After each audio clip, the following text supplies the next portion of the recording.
During the first half of the 1990s, Glenys McCaw was living in Suva, Fiji with her husband Bob McCaw. While there, she saw there was a need for good primary readers in local schools. They were badly under-resourced. During a return visit to the family home, she decided to see what she could do to collect books to take back to Fiji. With the help of the Rotary Club of Taradale, she was able to collect a very large number of books and have them shipped to Suva, where they were then able to oversee the distribution to local schools. The story starts with Bob, at the time a member of the Rotary Club of Suva North. My memory is that Glenys was in Fiji with me about 1993 when the Rotary Club of Suva North received a shipment of books, a container load of books from Seattle Rotary clubs. And I took her down to look at this set of books because she said, oh, there might be some good books for schools. Much to her disgust, she managed to get one small box which she said would be okay for schools.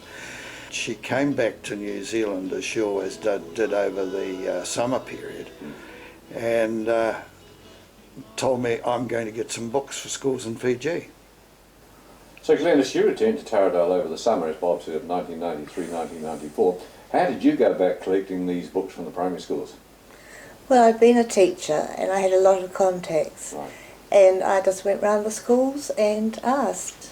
And I got some from the library too. Good. Yes. So a fantastic response. Were these books which are going out of date, or they were superseded? They were well used, really. Right. Yes, Right. they've been used. Yes, and probably some of them had gone out of date. There were a lot of journals which were going out of date, but there was a lot of good material in them. Excellent. But Glenys, did you approach the Taradale Rotary Club for help in maybe getting the goods across to Suva? I think Bob did that, yes, initially. So Bob, you'd like to follow that up? Yeah, it would be, and Ross Taylor was the chairman of International Committee at the time, and I know that Ross got involved and gave a lot of help and assistance. Ross Taylor, you were international chairperson at that stage. What was your involvement? My real memory of it is seeing a garage full of books.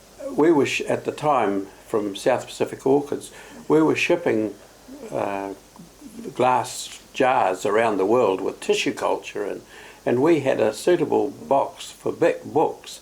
And my involvement, I would have offered the boxes to be used because they were a suitable container for the shipping the books to Fiji. Ideal size, consistent shape? Yes, and books are very heavy, and so the boxes don't want to be too big. They want to be something that can be, shifted around fairly easily. So it must have been a big day when all this packing was done. Glenys would have been exceptionally busy, of course. Oh, absolutely, yes. No, it was, there was a fair few boxes of books involved. So Bob, you might also recall that the Save the Children organisation were asked to help. Was there a reason for that? Yes, there was.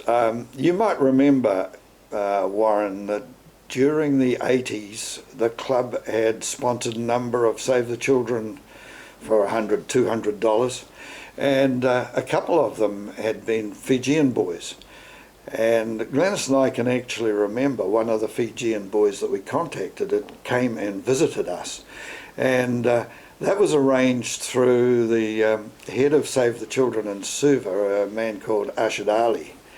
So when it came to this book project, it was quite natural for us to go to Ashadali and say, would you be keen in receiving and distributing these books? And his response was immediate. He was very keen to get his hands on these books because it was going to be a good thing for Save the Children. Glenys, you were in Suva when the books arrived. This is when the real work started. Yes. How were you involved with that? What happened next? Well, I met a wonderful woman called Nancy of Tongan descent, and she was actually in charge while I was there.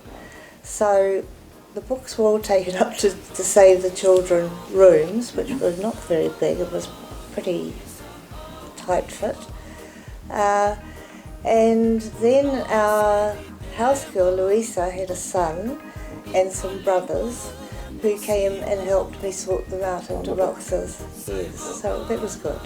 And you distributed them to what area in particular? Was there one area you focused on, or they Well, we went around Suva, but Nancy was keen to go into the hinterland. To the rural schools. Yes, way out, and yes, which was really interesting and quite a journey because, thank heavens, she had a ute, 4-wheel drive, because the roads were full of potholes and very windy and steep, but some wonderful scenery.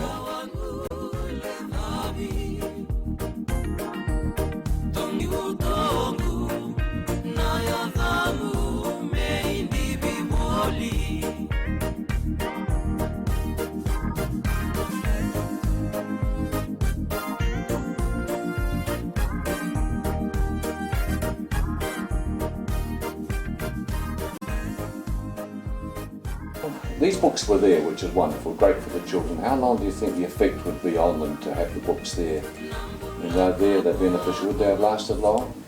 I doubt it. I doubt it really, because they were second hand anyway, and the kids were all so enthusiastic that they'd have really given them a thrashing. Yes. And of course, you never know, some disappear anyway.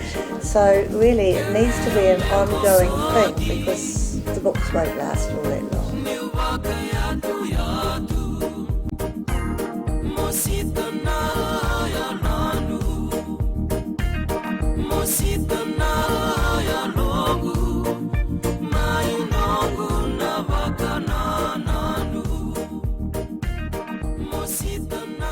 International projects are generally ones where goods are collected and shipped off, with the hope that they will eventually be distributed in the manner intended.